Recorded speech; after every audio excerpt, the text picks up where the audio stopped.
নাহমাদুহু ওয়া নুসাল্লি আলা রাসূলিহিল কারীম আম্মা বা'দ। সাইয়্যিদা সারা আলাইহিস সালাম তিনি ছিলেন সাইয়্যিদুনা ইব্রাহিম আলাইহিস সালামের সহধর্মিণী। প্রিয়তমা সারাকে তিনি খুব বেশি ভালোবাসতেন। ইব্রাহিম আলাইহিস সালাতু ওয়াস সালামের মতো একজন নবীর ভালোবাসা পাওয়ার মতো সব গুণই তার ছিল। প্রথমত, সারা ছিলেন খুবই দিনদার ও পরহেজগার। দ্বিতীয়ত, তিনি অসাধারণ সৌন্দর্যের অধিকারী ছিলেন। পৃথিবীর শ্রেষ্ঠতম রূপসী নারীদের অন্যতম ছিলেন তিনি। বলা হয়ে থাকে, আম্মাজান হাওয়া আলাইহিস সালামের পর সারার মতো সৌন্দর্য পৃথিবীর আর কোনো নারী লাভ করেননি। অনেক মুফাসসিরের মতে সাইয়্যিদুনা ইউসুফ আলাইহিস সালামের সৌন্দর্য তার দাদি সারার রূপের এক ঝলক মাত্র। তৃতীয়ত, সারা আলাইহিস সালাম ছিলেন ইব্রাহিম আলাইহিস সালাতু ওয়াস সালামের চাচাতো বোন।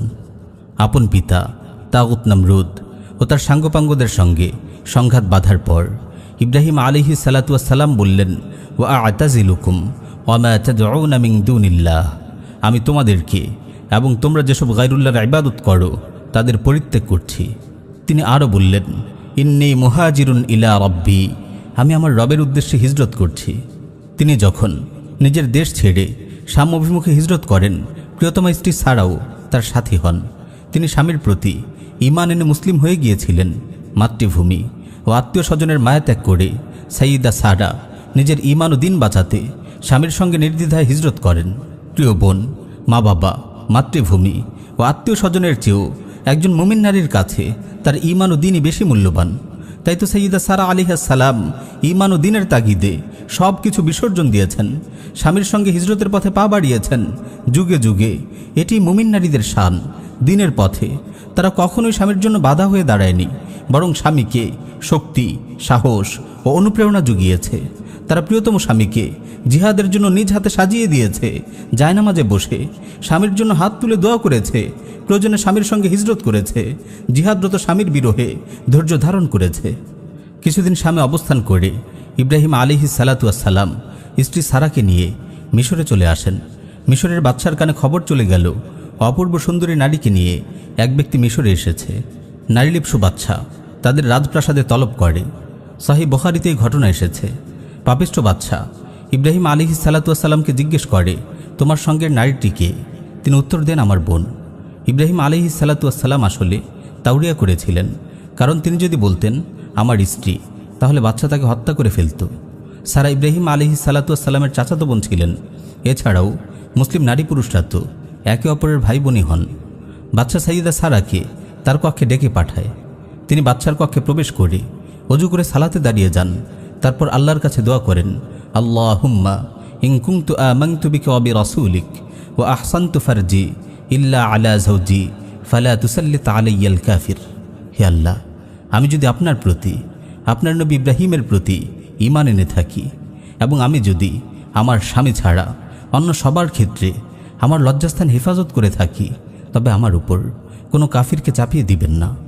বাদশা যখন কুমতলব নিয়ে সাইয়্যিদা সারার দিকে অগ্রসর হয়, আল্লাহর ইচ্ছায় সাথে সাথে তার নিঃশ্বাস বন্ধ হয়ে যাওয়ার উপক্রম হয়।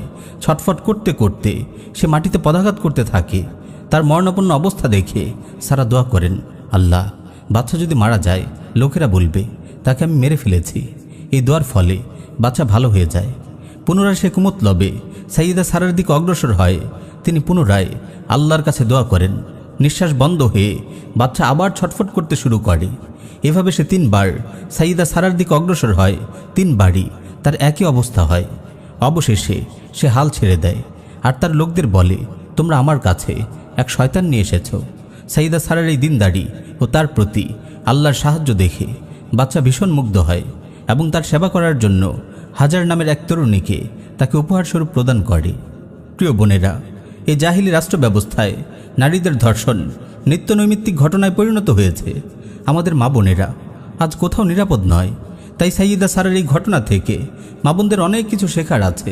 প্রতিদিন আল্লাহর কাছে বেশি বেশি দোয়া করুন, আল্লাহ যেন সব ধরনের দুর্ঘটনা থেকে আপনাকে হেফাজত করেন। পাপিষ্ঠ বাদশার মুখোমুখি হয়ে সাইয়্যিদা সারা কত আত্মবিশ্বাস ও প্রত্যয় নিয়ে দোয়া করেছে দেখুন।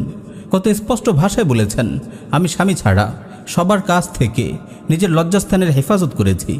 এমন একজন সতীসাধী মুমিন নারীকে আল্লাহ কি সাহায্য করবেন না? যখনই মুসিবতে পড়বেন আপনার ন্যাক আমলের ওসিলা দিয়ে আল্লাহর কাছে দোয়া করুন। বাইরে বের হওয়ার সময় কোনো মাহরামের সঙ্গে বের হন, সর্বাঙ্গে বোরকা জড়িয়ে নিজের সৌন্দর্য ঢেকে বের হন। নিজের জীবন ও যৌবনকে পুত পবিত্র রাখুন। আল্লাহ রাব্বুল আলামিন সাইয়্যিদা সারার মতো আপনাকেও সব ধরনের বেইজ্জতি ও লাঞ্ছনা থেকে রক্ষা করবেন ইনশাআল্লাহ। প্রিয় বোন, সাইয়্যিদা সারা আলাইহিস সালাম আপনার জন্য উত্তম আদর্শ। আপনি তারই ভাগ্যবতী উত্তরসূরি। আপনার আদর্শ হলিউড বলিউডের কোনো মডেল নয়, যারা নিজেদের দেহ বিক্রি করে দিন গুজরান করে, বিজ্ঞাপনে নিজেদের নগ্ন দেহ ফেরি করে বেড়ায়। ইউরোপের পশু সভ্যতার এই দুর্গন্ধময় ভ্রষ্টাচার থেকে নিজের মন মানুষকে পবিত্র রাখুন। আল্লাহ আপনাকে সারা ও ইব্রাহিমের মতো প্রেমময় দাম্পত্য জীবন দান করবেন। দুনিয়াতেই আপনি দেখবেন জান্নাতের নমুনা। আল্লাহ আমার সকল মা বোনদের দিনের জন্য কবুল করুন। আমিন ইয়া রাব্বাল আলামিন।